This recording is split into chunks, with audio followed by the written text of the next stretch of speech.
My dear brothers and Mis sisters, queridos hermanos y amigos, my message this mi morning mensaje de esta mañana va dirigido a los padres desconsolados que tanto se han esforzado por criar a sus hijos en rectitud, con amor y dedicación, love and devotion, pero que han perdido la esperanza porque su progenie se ha revelado o desviado para seguir el camino del mal y la destrucción.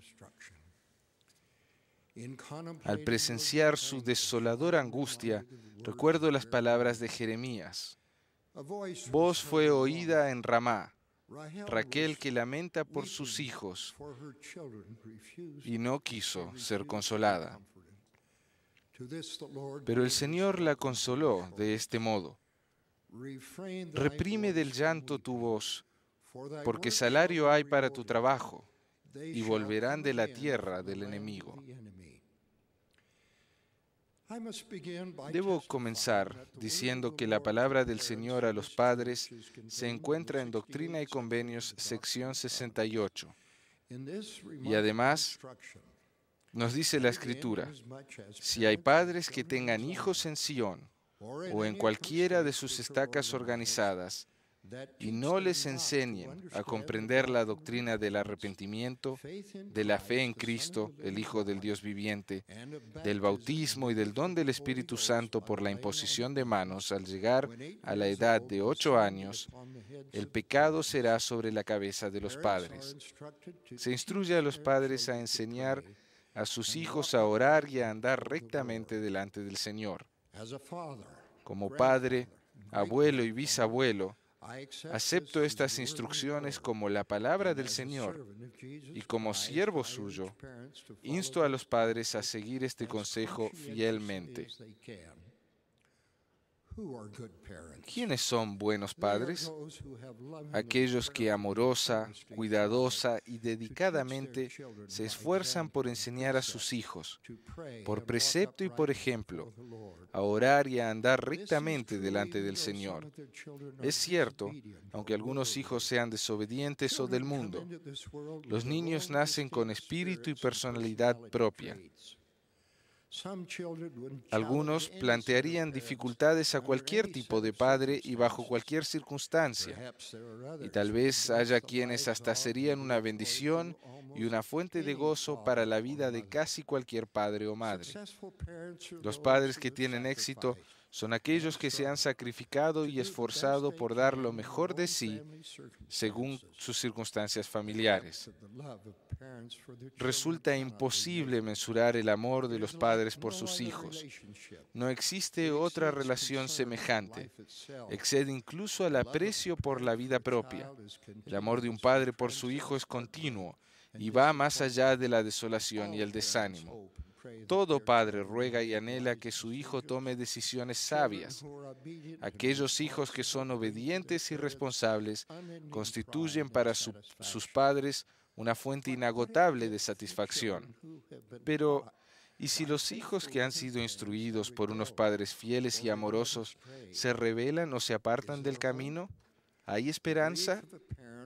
Resulta casi imposible consolar el dolor de un padre por un hijo rebelde. Absalón, el tercer hijo del rey David, mató a uno de sus hermanos y promovió una rebelión en contra de su padre, y fue muerto por Joab, uno de los enemigos del rey. Al oír de la muerte de su hijo, el rey David lloró y expresó su tristeza así: Hijo mío, Absalón, hijo mío, Absalón, ¿quién me diera que yo en lugar de ti, Absalón, muriera? Este amor paternal se ve también en la parábola del hijo pródigo. Cuando el hijo rebelde regresa a casa, después de malgastar su herencia en una vida desenfrenada, para celebrar, el padre mandó matar el becerro encebado, diciendo a su hijo obediente pero resentido: era necesario hacer fiesta y regocijarnos, porque este, tu hermano, era muerto y ha revivido, se había perdido y es hallado. Creo en la consoladora declaración del elder Orson F. Whitney y la acepto. El profeta José Smith declaró, y jamás enseñó una doctrina más consoladora, que el sellamiento eterno de padres fieles y las divinas promesas que se les hagan por su valiente servicio en la causa de la verdad, los salvarán no solo a ellos, sino también a su posteridad. Aunque algunas ovejas se descarríen, el ojo del pastor está sobre ellas, y tarde o temprano sentirán los tentáculos de la divina providencia extenderse hacia ellas y acercarlas de nuevo al rebaño. Volverán, ya sea en esta vida o en la venidera. Tendrán que pagar la deuda a la justicia, sufrir por los pecados y tal vez andar por caminos espinosos. Pero si esto finalmente los conduce, como al hijo pródigo, al corazón y hogar de un padre amoroso que perdona, la dolorosa experiencia no habrá sido en vano. Oren por sus hijos descuidados y desobedientes. Manténganse cerca de ellos mediante la fe. Continúen con esperanza y confianza hasta que vean la salvación. Un principio que hay en esta declaración y que generalmente se pasa por alto es el que deben arrepentirse plenamente, sufrir por los pecados y pagar la deuda a la justicia. Sé que este es el tiempo de prepararnos para comparecer ante Dios. Si un hijo descarriado no se arrepiente en esta vida, ¿es posible que los lazos del sellamiento sean tan fuertes como para que obren el arrepentimiento? Doctrina y Convenios nos dice, los muertos que se arrepientan serán redimidos mediante su obediencia a las ordenanzas de la casa del Señor, y después que hayan padecido el castigo por sus transgresiones y sean lavados y purificados, recibirán una recompensa según sus obras, porque son herederos de salvación. Recordemos que el hijo pródigo malgastó su herencia, y cuando lo perdió todo, regresó a casa de su padre, donde se le recibió bien, pero su herencia estaba gastada. La misericordia no robará a la justicia, y el poder sellador de unos padres fieles solo reclamará a los hijos perdidos que cumplan con la condición de su arrepentimiento y según la expiación de Cristo. Los hijos descarriados que se arrepientan disfrutarán de la salvación y de todas las bendiciones que acompañan a esta. Pero la exaltación es mucho más. Hay que merecérsela. La cuestión de quién será exaltado corresponde al Señor y a su misericordia. Hay muy pocos cuya rebelión y malas obras son tales que han pecado más allá del poder del arrepentimiento. Este juicio también debe quedar en las manos del Señor.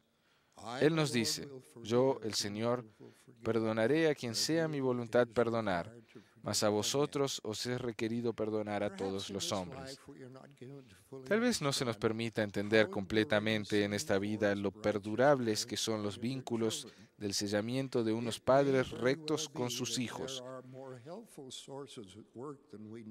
Puede que en este momento estén obrando recursos más útiles de lo que creemos. Creo que la existencia de un gran poder en las familias, como es la influencia que nuestros amados antepasados ejercen desde el otro lado del velo, es importante. El presidente Howard W. Hunter observó que el arrepentimiento no es sino una añoranza del alma, y la atención ininterrumpida y atenta de un padre es el ejemplo más claro en la vida del inagotable perdón de Dios. ¿No es la familia la analogía más cercana que el Salvador anheló establecer a través de su misión? Gran parte de nuestra preparación como padres la aprendemos de nuestros propios progenitores. El amor que tengo por mi padre crecía cuando él era paciente, amable y comprensivo. Cuando estropeé el auto de la familia, él se mostró amable e indulgente, pero sus hijos podían esperar una disciplina férrea si no decían toda la verdad o seguían quebrantando las reglas, y especialmente si no trataban a su madre con respeto. Mi padre falleció hace casi medio siglo, pero aún echo terriblemente de menos poder acudir a él en busca de su sabio y amoroso consejo. Admito que en ocasiones cuestioné sus palabras, pero jamás dudé de su amor por mí. Jamás quise decepcionarlo. Un elemento importante para dar lo mejor de nosotros mismos como padres es el ofrecer una disciplina amorosa, aunque firme. Si no disciplinamos a nuestros hijos, la sociedad lo hará de una forma desagradable para nosotros y para ellos. Parte de esta disciplina consiste en enseñarles a trabajar. El presidente Gordon B. Hinckley ha dicho, uno de los valores más importantes es la virtud del trabajo honrado. El conocimiento sin trabajo es estéril, mas el conocimiento con trabajo contribuye al carácter. Las acechas de Satanás van en aumento y debido a ello se dificulta la crianza de los hijos. Por tanto, los padres deben dar lo mejor de sí mismos y contar con la ayuda que nos ofrecen el servicio y la actividad en la iglesia. Si los padres se portan mal o incluso se alejan por un tiempo, algunos de sus hijos estarán dispuestos a tomar la licencia de seguir su ejemplo. No hay que olvidar la otra cara de la moneda. Ruego a los hijos que se hayan alejado de sus padres que vuelvan a ellos, aun cuando sus padres no hayan estado a la altura. Los hijos que critican a sus padres deben recordar el consejo de Moroni. No me condenéis por mi imperfección, ni a mi padre por causa de su imperfección, ni a los que han escrito antes de él. Más bien, dad gracias a Dios que os ha manifestado nuestras imperfecciones, para que aprendáis a ser más sabios de lo que nosotros lo hemos sido.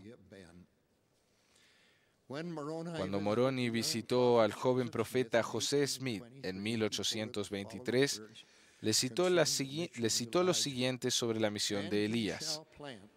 Y él plantará en el corazón de los hijos las promesas hechas a los padres, y el corazón de los hijos se volverá a sus padres.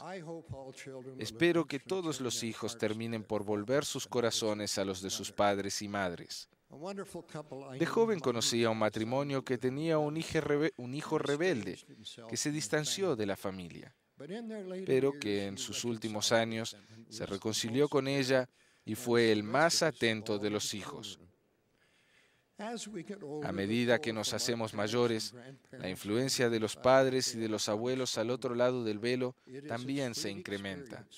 ¡Qué experiencia tan dulce cuando recibimos su visita en nuestros sueños! Es injusto y cruel juzgar a padres esforzados y fieles por el hecho de que algunos hijos se hayan vuelto rebeldes o se hayan alejado de las enseñanzas y el amor de sus progenitores. Qué afortunados son los matrimonios cuyos hijos y nietos les brindan satisfacción. Debemos ser considerados con los padres dignos y rectos que sufren por causa de sus hijos desobedientes. Uno de mis amigos solía decir, si nunca has tenido problemas con tus hijos, espera y verás. Nadie puede afirmar qué harán sus hijos en determinadas circunstancias. Cuando mi prudente suegra veía a otros niños portarse mal, solía decir, nunca digo que mis hijos jamás harían tal cosa, pues puede que la estén haciendo en este mismo instante. Cuando los padres se lamentan por sus hijos rebeldes y descarriados, nosotros debemos, con compasión, evitar ser el primero en arrojar la piedra. Una miembro anónima de la iglesia escribió sobre el pesar que su hermano causaba a sus padres por causa de las drogas. Se resistía a todo control y disciplina. Era embustero y desafiante. Y a diferencia del hijo pródigo, este hijo errante no regresó a casa por voluntad propia. Lo que sucedió es que la policía lo detuvo y no le quedó más remedio que hacerle frente a las consecuencias de sus hechos. Por 2 años, los padres de este muchacho apoyaron su programa de tratamiento, el cual logró su recuperación de las drogas. En resumen, la hermana de Bill escribió, creo que mis padres son extraordinarios. Su amor por Bill no vaciló jamás, aunque discrepaban y hasta les repugnaba lo que se estaba haciendo a sí mismo y a su vida familiar. Estaban lo suficiente comprometidos con su familia para apoyar a Bill en lo que le hiciera falta, para ayudarle en los momentos difíciles. Pusieron en práctica un evangelio de Cristo más profundo, sensible y extenso al amar al que se había descarriado. No seamos arrogantes. Antes bien, estemos humildemente agradecidos si nuestros hijos son obedientes y respetuosos con nuestras enseñanzas. A los padres desconsolados, que han sido rectos, diligentes y fieles en la enseñanza de sus hijos desobedientes, les decimos que el buen pastor cuida de ellos. Dios conoce y comprende los grandes pesares que ustedes experimentan. Hay esperanza. Busquen consuelo en las palabras de Jeremías. Salario hay para tu trabajo, y sus hijos volverán de la tierra del enemigo. De ello testifico y así lo ruego en el nombre de Jesucristo. Amén.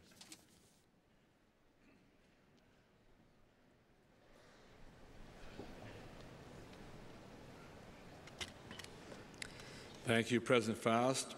Gracias, presidente Faust.